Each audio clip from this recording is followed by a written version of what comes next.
Movie की शुरुआत में हम देखते हैं साइबरट्रॉन ग्रह पर ऑटोबॉट्स और डिसेप्टिकॉन्स के बीच की वो लड़ाई जिसकी वजह से साइबरट्रॉन ग्रह बर्बाद हो गया था। हम यह देखते हैं कि एक ऑटोबॉट शिप जिसका नाम आर्क होता है वो साइबरट्रॉन से एक ऐसी टेक्नोलॉजी को लेकर जा रहा होता है जो ऑटोबॉट्स को वो लड़ाई जितवा सकती थी। फिर उस आर्क शिप पर डिसेप्टिकॉन्स हमला कर देते हैं जिससे उस आर्क शिप के इंजन खराब हो जाते हैं, पर कैसे भी करके वो आर्क शिप साइबरट्रॉन ग्रह से वो टेक्नोलॉजी को लेकर भागने में कामयाब हो जाता है और चांद पर जाकर बुरी तरह क्रैश हो जाता है। अब सीन शिफ्ट होता है पृथ्वी पर सन 1961। यहाँ हम देखते हैं कि अमेरिका की सैटेलाइट की वजह से अमेरिका की सरकार को भी पता चल जाता है कि कोई बहुत बड़ी चीज चांद पर क्रैश हुई है। फिर अमेरिका के प्रेसिडेंट बहुत सारी मीटिंग्स रखवाते हैं और सबसे कहते हैं कि जमीन आसमान एक कर दो, हमें दूसरे देशों से पहले चांद पर जाना होगा। और यहाँ शुरू होता है अपोलो 11 का मिशन। अब कहानी शिफ्ट होती है 8 साल बाद और साल होता है 16 जुलाई 1969। वो दिन जब नील आर्मस्ट्रांग और बस एल्ड्रिन पहली बार चांद पर जाते हैं। फिर जब वो वहाँ पर लैंड होते हैं तो वो देखते हैं कि चांद पर एक बहुत बड़ा एलियन शिप है। फिर नील आर्मस्ट्रांग और बस एल्ड्रिन उस एलियन शिप के अंदर जाते हैं और वो देखते हैं कि ये एलियन शिप अंदर से बहुत बड़ा है और नील और बस को हफ्ते लग जाएंगे इस एलियन शिप को चेक करने में।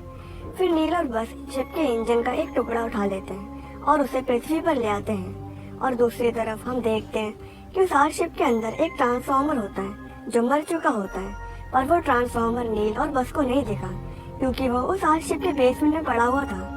और इस ट्रांसफॉर्मर का नाम होता है सेंटिनल प्राइम और ये ऑप्टिमस प्राइम से पहले ऑटोबॉट्स का लीडर हुआ करता था। अब कहानी शिफ्ट होती है प्रेजेंट टाइम में सन 2011। यहाँ पर हम सैम और सैम की नई गर्लफ्रेंड कार्ली को देखते हैं और सैम के साथ 2 ऑटोबॉट्स भी रहते हैं जिनके नाम है व्हीली और ब्रेन्स।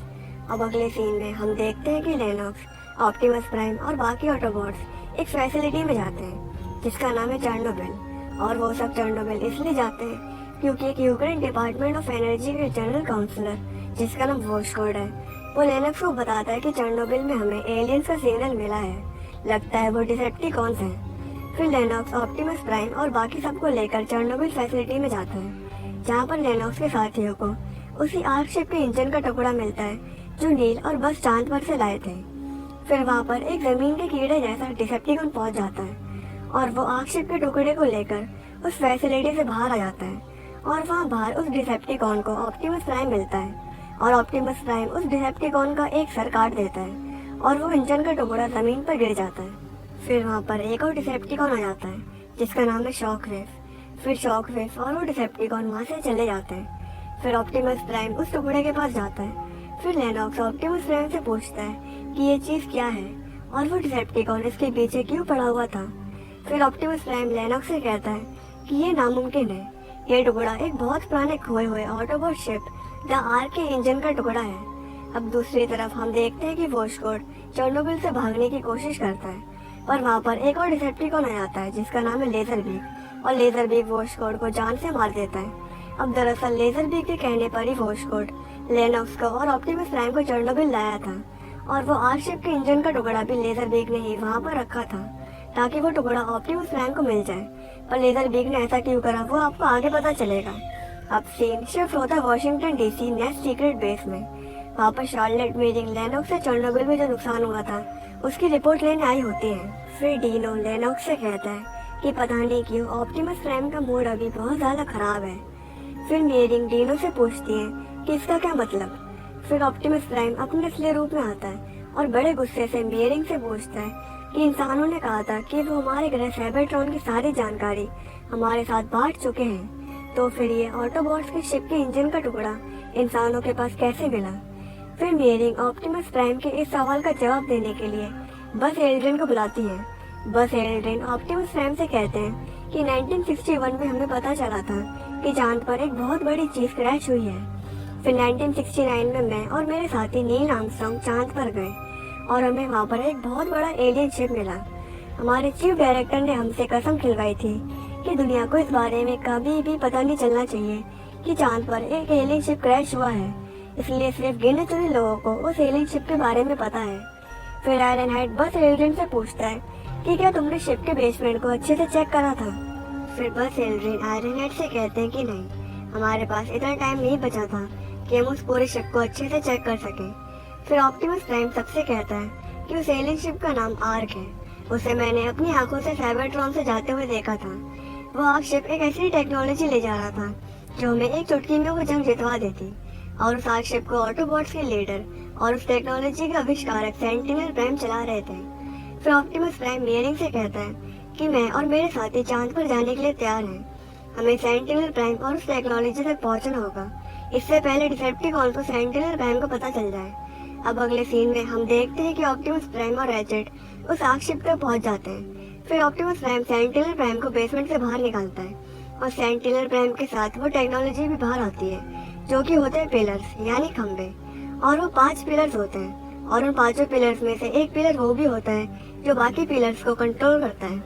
अब अगले सीन में हम देखते हैं मेगाट्रॉन को, जो कि एक टूटे फूटे ट्रक के रूप में होता है। फिर मेगाट्रॉन वहाँ पर मिलता है स्टार स्क्रीम, लेजर बीक और साउंड वेव से। फिर लेजर बीक मेगाट्रॉन से कहता है कि ऑटोबॉट्स को आर्क शिप मिल चुका है। वो सेंटिनल प्राइम और 5 पिलर्स को पृथ्वी पर ले आए हैं। सब हमारे प्लान के हिसाब से हो रहा है। अब हमें यहाँ पर पता चलता है कि डिसेप्टिकॉन्स को पहले से ही सेंटिनल प्राइम और उन पिलर्स के बारे में पता था कि वो चांद पर है। डिसेप्टिकॉन्स बस ये चाह रहे थे कि ऑप्टिमस प्राइम को सेंटिनल के बारे में पता चल जाए और ऑप्टिमस प्राइम सेंटिनल प्राइम को पृथ्वी पर ले आए। फिर मेगाट्रॉन लेजर बीक से कहता है कि जिन लोगों को आर्क शिप के बारे में पता है उन सबको जान से मार दो। फिर लेजर बीक अपना काम शुरू करता है और अगला नंबर होता है जेरी रैंक का, जो सैम के ऑफिस में सैम के साथ काम करता है। वहाँ ऑफिस में जेरी सैम को बताता है कि डिसेप्टिकॉन उन सबको जान से मार रहे हैं जो आर्क शिप के बारे में जानते हैं। फिर जेरी सैम को अपोलो 11 के बारे में सारी जानकारी दे देता है। फिर जेरी अपने ऑफिस में जाता है और वहाँ पर जेरी को लेजर बीक मिलता है और लेजर बीक जेरी को सुसाइड करवा देता है। फिर लेजर बीक सैम के पीछे आता है क्योंकि जेरी ने सैम को आर्क शिप के बारे में बता दिया था, पर सैम कैसे भी करके अपनी जान बचाकर वहाँ से भागता है और कार्ली को लेकर नेक्स्ट सीक्रेट बेस पहुँचता है। वहाँ पर ऑप्टिमस प्राइम मैट्रिक्स और लीडरशिप से सेंटिनल प्राइम को जिंदा कर देता है, पर सेंटिनल प्राइम जिंदा होते ही ऑप्टिमस प्राइम पर हमला करता है। फिर ऑप्टिमस प्राइम सेंटिनल प्राइम को समझाता है कि मैं ऑप्टिमस प्राइम हूँ, आप यहाँ पृथ्वी पर हैं। फिर सेंटिनल प्राइम ऑप्टिमस प्राइम से पूछता है कि मेरे पिलर्स कहाँ पर हैं। फिर ऑप्टिमस प्राइम सेंटिनल प्राइम से कहता है कि आपने 5 पिलर्स बचा लिए और सबसे जरूरी वो कंट्रोल पिलर जो बाकी पिलर्स को कंट्रोल करता है। फिर सेंटिनल प्राइम ऑप्टिमस प्राइम से कहता है कि सिर्फ 5, हमारे पास 100 से ज्यादा पिलर्स थे। फिर मेरिंग सेंटिनल प्राइम से पूछती है कि ये पिलर्स क्या चीज है।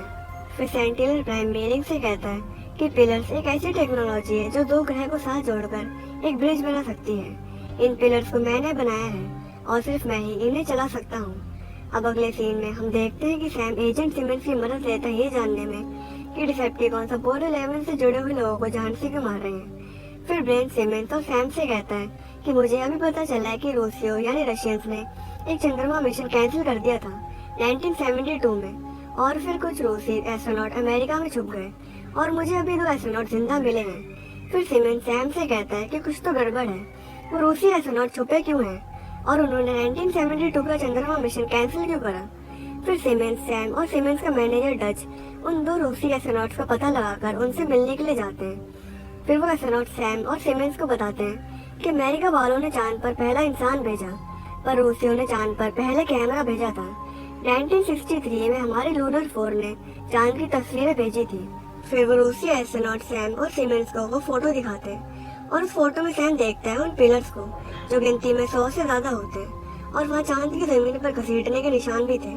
फिर सैम समझ जाता है कि डिसेप्टिकॉन्स अपोलो 11 से पहले चांद पर पहुंच चुके थे और उन्होंने बाकी पिलर्स वहाँ से ले लिए और बस 5 पिलर्स छोड़ दिए। पर सैम को एक बात समझ नहीं आ रही थी कि उन डिसेप्टिकॉन्स ने सेंटिनल प्राइम को चांद पर क्यों छोड़ दिया, क्योंकि सेंटिनल प्राइम ही उन पिलर्स को कंट्रोल कर सकता है और सेंटिनल प्राइम के बिना वो सारे पिलर्स बेकार हैं। फिर सिमंस सैम से कहता है कि इसका मतलब डिसेप्टिकॉन्स को अभी भी सेंटिनल प्राइम की जरूरत है। फिर सैम सिमंस से कहता है कि हमें सेंटिनल प्राइम से मिलकर उसे किसी सुरक्षित जगह छुपाना होगा। फिर सैम मेरिंग को कॉल करके मेरिंग से कहता है कि ये सब एक डिसेप्टिकॉन्स की एक साजिश थी। डिसेप्टिकॉन्स को पहले से ही सेंटिनल प्राइम और उन पिलर्स के बारे में पता था।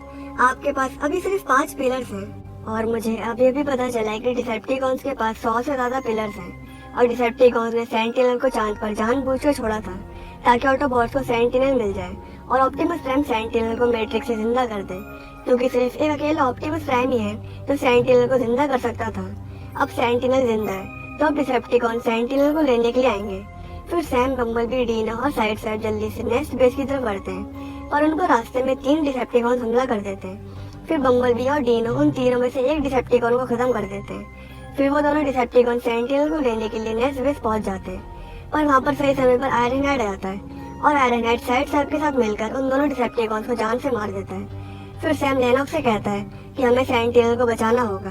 अब यहाँ आता है एक ट्विस्ट, सेंटिनल आयरन हेड को शूट करके आयरन हेड को जान से मार देता है। अब सेंटिनल ने ऐसा इसलिए करा क्योंकि अब सेंटिनल मेगाट्रॉन और डिसेप्टिकॉन्स के साथ हाथ मिला चुका है। फिर सेंटिनल नेस्ट बेस में बहुत तबाही मचाता है और सेंटिनल वो बाकी 5 पिलर्स अपने साथ ले जाता है। फिर थोड़ी देर बाद नेस्ट बेस में ऑप्टिमस प्राइम आता है और ऑप्टिमस प्राइम समझ जाता है कि सेंटिनल को जिंदा करके मैंने बहुत बड़ी गलती कर दी है। अब अगले सीन में हम देखते हैं कि सेंटिनल कुछ पिलर्स एक्टिवेट कर देता है और उन पिलर्स की वजह से पृथ्वी और चांद तक एक ब्रिज बन जाता है और चांद पर जितने भी डिसेप्टिकॉन्स थे वो सब उस ब्रिज की मदद से पृथ्वी पर आ जाते हैं और तबाही मचाना शुरू कर देते हैं। फिर वहाँ पर ऑप्टिमस प्राइम आ जाता है और सेंटिनल से पूछता है कि तुमने ऐसा क्यों करा।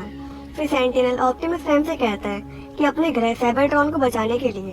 हम साइबरट्रॉन पर भगवान थे और यहाँ पृथ्वी पर ये इंसान हमें मशीन से बुलाते हैं। फिर सेंटिनल प्राइम वहाँ से चला जाता है। अब अगले सीन में हम देखते हैं कि सैम कार्ली के पास जाता है और कार्ली होती है डिलन गोल्ड के घर में, जो कार्ली का बॉस होता है। फिर सैम और कार्ली वहाँ से एक कार में बैठकर निकलने ही वाले होते हैं और वो कार होती है साउंडवेव और हमें यहाँ पर पता चलता है कि कार्ली का बॉस डिलन डिसेप्टिकॉन्स के साथ मिला हुआ है। फिर साउंडवेव कार्ली को पकड़ लेता है और डिलन सैम के हाथ में एक घड़ी बांध देता है जो कि एक डिसेप्टिकॉन ट्रांसफॉर्मर होती है। फिर डिलन सैम से कहता है कि तुम ऑप्टिमस प्राइम से उसकी लड़ाई करने का तरीका पूछोगे। अगर तुमने होशियारी करने की कोशिश करी तो ये घड़ी तुम्हें जान से मार देगी और साउंडवेव कार्ली को जान से मार देगा। अब अगले सीन में हम देखते हैं कि सेंटिनल अमेरिका की सरकार तक एक पैगाम पहुंचाता है कि तुमने अपने देश में जितने भी ऑटोबॉट को सहारा दे रखा है उन सबको तुम तुरंत अपने देश से निकाल दो और हम तुमसे वादा करते हैं कि हम तुम्हारी दुनिया छोड़कर शांति से चले जाएंगे और अगर तुमने ऑटोबॉट्स को अपने देश से नहीं निकाला तो हम तुम्हारी दुनिया को बर्बाद करके रख देंगे। सेंटिनल का ये पैगाम सुन के अमेरिका की सरकार ऑटोबॉट्स को निकालने का फैसला कर लेती है। फिर ऑप्टिमस प्राइम को सारे ऑटोबॉट्स को एक एयरक्राफ्ट दिया जाता है जिसमें वो सारे पृथ्वी से बाहर जा सके और जाते जाते सैम ऑप्टिमस प्राइम से पूछता है जो डिलन ने पूछने को कहा था कि तुम कैसे लड़ने वाले हो और तुम सेंटिनल को कैसे हराओगे। फिर ऑप्टिमस प्राइम सैम से कहता है कि कोई प्लान नहीं है। फिर ऑप्टिमस प्राइम और बाकी ऑटोबॉट्स उस एयरक्राफ्ट में बैठते हैं और वो एयरक्राफ्ट ऑटोबॉट्स को लेकर बस निकल ही रहा होता है।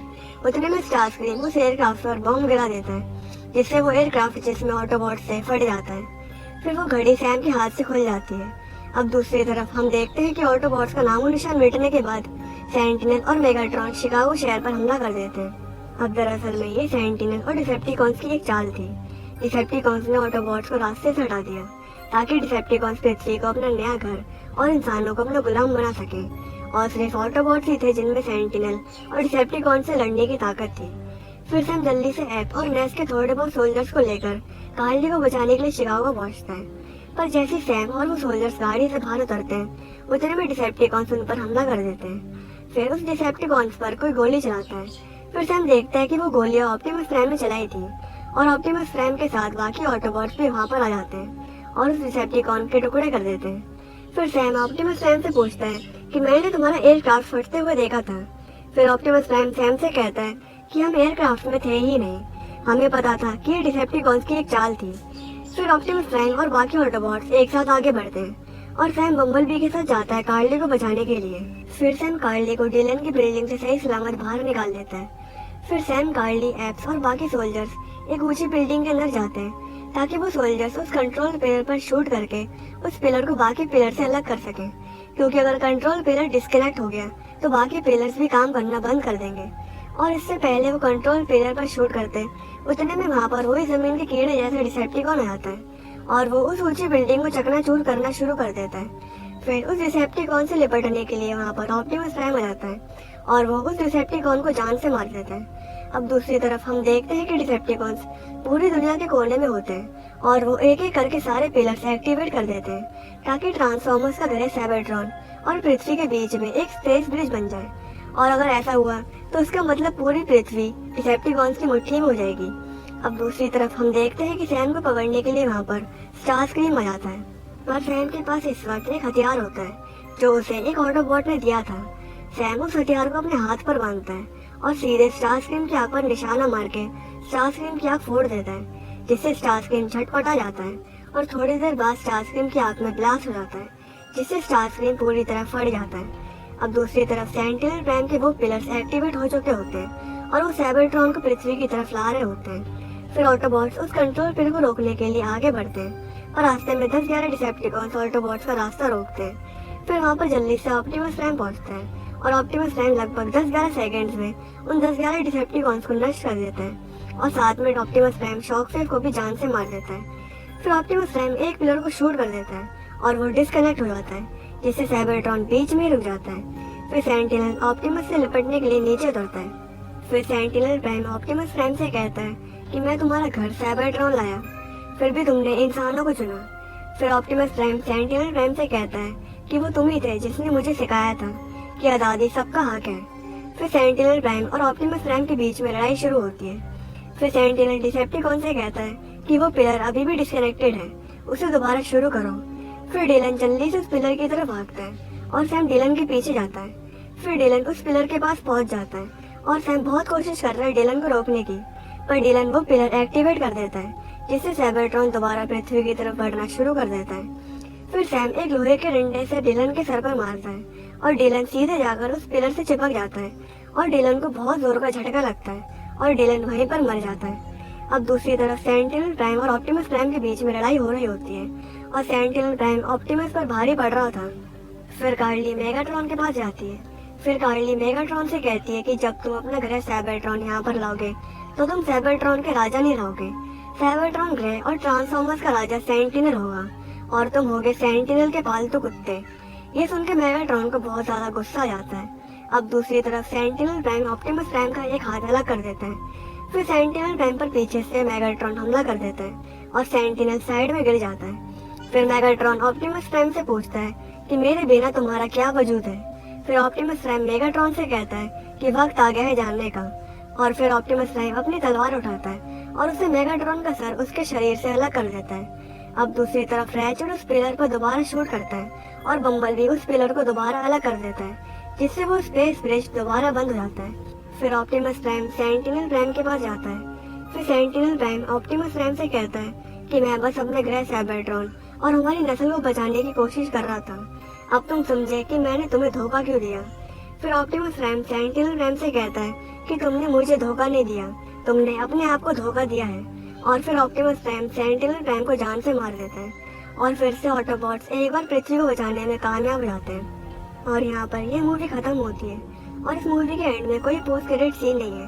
तो आप मुझे नीचे कमेंट करके बताइए कि आपको एक्सप्लेनेशन कैसा लगा। अगर अच्छा लगा है तो वीडियो को लाइक और अपने परिवार और दोस्तों के साथ जरूर से शेयर करिए और चैनल को सब्सक्राइब करके साथ में लगे बेल आइकन को भी जल्दी से प्रेस कर दीजिए।